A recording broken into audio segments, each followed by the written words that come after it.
আসসালামু আলাইকুম সুপ্রিয় বন্ধুগণ, আজকে আমরা জানবো বাংলাদেশের ৮টি বিভাগের বিস্তারিত। চলুন শুরু করা যাক। বিভাগ বলতে আমরা কি বুঝি আসলে? বিভাগ বলতে বোঝানো হয় দেশের প্রশাসনিক ভূগোল ভিত্তিক সবচেয়ে বড় স্তরের অঞ্চলসমূহকে, যেগুলির মাধ্যমে পুরো দেশটি একাধিক অঞ্চলে ভাগ করা হয়েছে প্রশাসন, উন্নয়ন এবং পরিচালনা সহজ করার জন্য। বিভাগ কি? বিভাগ হলো বাংলাদেশের সর্বোচ্চ প্রশাসনিক ইউনিট। প্রতিটি বিভাগে আবার একাধিক জেলা, প্রতিটি জেলায় উপজেলা, তারপর ইউনিয়ন ও গ্রাম রয়েছে। প্রত্যেক বিভাগে একজন বিভাগীয় কমিশনারের দায়িত্বে থাকেন, যিনি সরকারের পক্ষে ওই বিভাগের প্রশাসনিক কার্যক্রম তদারকি করেন। বর্তমানে বাংলাদেশের বিভাগসমূহ: বাংলাদেশের বর্তমানে ৮টি বিভাগ রয়েছে: ঢাকা, চট্টগ্রাম, রাজশাহী, খুলনা, বরিশাল, সিলেট, রংপুর, ময়মনসিংহ। বিভাগের কাজ ও গুরুত্ব: প্রশাসনিক নিয়ন্ত্রণ সহজ করা, উন্নয়ন পরিকল্পনা বাস্তবায়ন সহায়ক, নিরাপত্তা, শিক্ষা, স্বাস্থ্য ও অবকাঠামো উন্নয়নের কার্যক্রম সমন্বয়।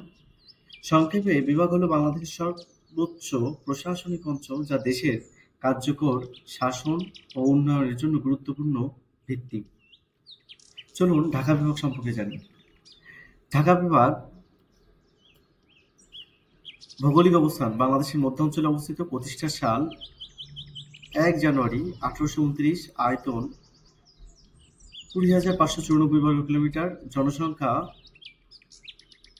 ২০২১ সালে আদমশুমারি অনুযায়ী ৪,২৬,০৭,০০০। জনসংখ্যার ঘনত্ব ২,০৬৯ জন। আর উল্লেখযোগ্য যে জায়গাগুলো আছে: জাতীয় সংসদ ভবন, আহসান মন্দির, লালবাগ কেল্লা, সোনারগাঁ এবং বঙ্গবন্ধু সেতু। চট্টগ্রাম বিভাগ ভৌগোলিক অবস্থান: বাংলাদেশের দক্ষিণ-পূর্বাঞ্চলে অবস্থিত। প্রতিষ্ঠার সাল ১ জানুয়ারি ১৮২৯। আয়তন ৩৩,৯০৯ বর্গ কিলোমিটার। জনসংখ্যা ৩,৪৭,৪৭,০০০। জনসংখ্যার ঘনত্ব ১,০২৫ জন প্রতি বর্গ কিলোমিটারে। উল্লেখযোগ্য স্থানের মধ্যে রয়েছে কক্সবাজার, সেন্ট মার্টিন দ্বীপ, সাজেক, পতেঙ্গা সৈকত, ফয়েজ লেক। ভৌগোলিক অবস্থান: রাজশাহীর বাংলাদেশের উত্তর-পশ্চিমাঞ্চলে অবস্থিত। প্রতিষ্ঠার সাল ১ জানুয়ারি ১৮২৯। আয়তন ১৮,১৫৩ বর্গ কিলোমিটার। জনসংখ্যা ২০২১ সালের আদমশুমারি অনুযায়ী ২,১৬,৭০,০০০। জনসংখ্যার ঘনত্ব ১,১৯০ জন প্রতি বর্গ কিলোমিটারে। এবং উল্লেখযোগ্য স্থান রয়েছে পাহাড়পুর বৌদ্ধবিহার, কান্তজিউ মন্দির, রাজশাহী বিশ্ববিদ্যালয় ইত্যাদি। খুলনা বিভাগ ভৌগোলিক অবস্থান অনুযায়ী বাংলাদেশের দক্ষিণ-পশ্চিমাঞ্চলে অবস্থিত। প্রতিষ্ঠা সাল ১ অক্টোবর ১৯৬০। আয়তন ২২,২৮৪ বর্গ কিলোমিটার। জনসংখ্যা ২০২১ সালে আদমশুমারি অনুযায়ী ১,৮২,১৭,০০০। জনসংখ্যার ঘনত্ব ৮১৭ জন প্রতি বর্গ কিলোমিটারে। বাংলাদেশের সবচেয়ে কম জনসংখ্যার ঘনত্ব খুলনা বিভাগে। আর ঐতিহাসিক স্থানগুলো রয়েছে সুন্দরবন, ষাট গম্বুজ মসজিদ, মংলা বন্দর ইত্যাদি। বরিশাল বিভাগ ভৌগোলিক অবস্থান: বাংলাদেশের দক্ষিণ অঞ্চলে অবস্থিত। প্রতিষ্ঠার সাল ১ জানুয়ারি ১৯৯৩। আয়তন ১৩,২২৫ বর্গ কিলোমিটার। জনসংখ্যার ঘনত্ব জনসংখ্যা ৯৭,১৩,০০০। জনসংখ্যার ঘনত্ব ৭৩৪ জন প্রতি বর্গ কিলোমিটারে। আর উল্লেখযোগ্য অবস্থান রয়েছে কুয়াকাটা সমুদ্র সৈকত, গুঠিয়া মসজিদ, লেবুখালী সেতু। সিলেট বিভাগ ভৌগোলিক অবস্থান: বাংলাদেশের উত্তর-পূর্বাঞ্চলে অবস্থিত। প্রতিষ্ঠার সাল ১ আগস্ট ১৯৯৫। আয়তন ১২,৬৩৫ বর্গ কিলোমিটার। জনসংখ্যা ১,২৪,৬৩,০০০। জনসংখ্যার ঘনত্ব ৯৮৬ জন প্রতি বর্গ কিলোমিটারে। উল্লেখযোগ্য স্থানের মধ্যে রয়েছে চাপলং, রাতারগুল, লালাখান, মাধবকুণ্ড, ঢাকা লোকে খাওয়ার ইত্যাদি। রংপুর বিভাগ ভৌগোলিক অবস্থান: বাংলাদেশের উত্তরাঞ্চলে অবস্থিত। প্রতিষ্ঠার সাল ২৫ জানুয়ারি ২০১০। আয়তন ১৬,১৮৫ বর্গ কিলোমিটার।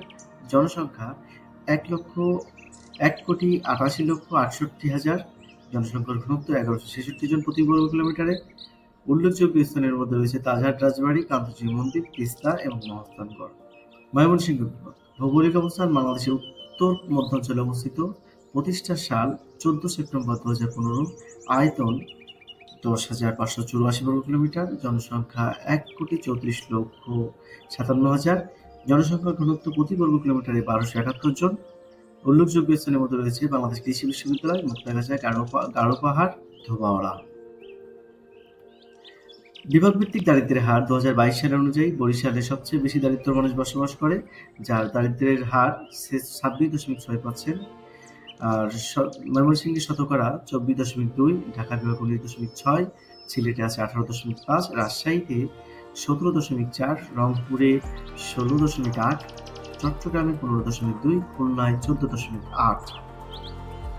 সবচেয়ে গরিব বিভাগ বরিশাল, যেখানে ২৬.৬% দারিদ্র্য হার। সবচেয়ে ধনী বিভাগ খুলনা, ১৪.৮% দরিদ্র হার। সবচেয়ে ধনী জেলা নোয়াখালী, ৬.১ দারিদ্র হার। সবচেয়ে গরিব জেলা মাদারীপুর, যেখানে দারিদ্র্যের হার ৫৪.৪%। আয় বৈষম্য ও গিনি সহগ ২০২২ সালে বাংলাদেশের গিনি সহগ ছিল ০.৪৯৯, যা আয় বৈষম্যের একটি সূচক। এই মানটি নির্দেশ করে যে দেশের আয় বৈষম্য উল্লেখযোগ্য। বিশেষ করে শহর অঞ্চলে এই বৈষম্য বেশি, যেখানে গিনি সহগ ০.৫৩৯ এবং গ্রাম অঞ্চলে ০.৪৪৬। এছাড়াও দেশের শীর্ষ ১০% ধনী মানুষের হাতে মোট আয়ের ৪১% রয়েছে, যেখানে সবচেয়ে গরিব ১০% মানুষের আয় মাত্র ১.২১। ধন্যবাদ।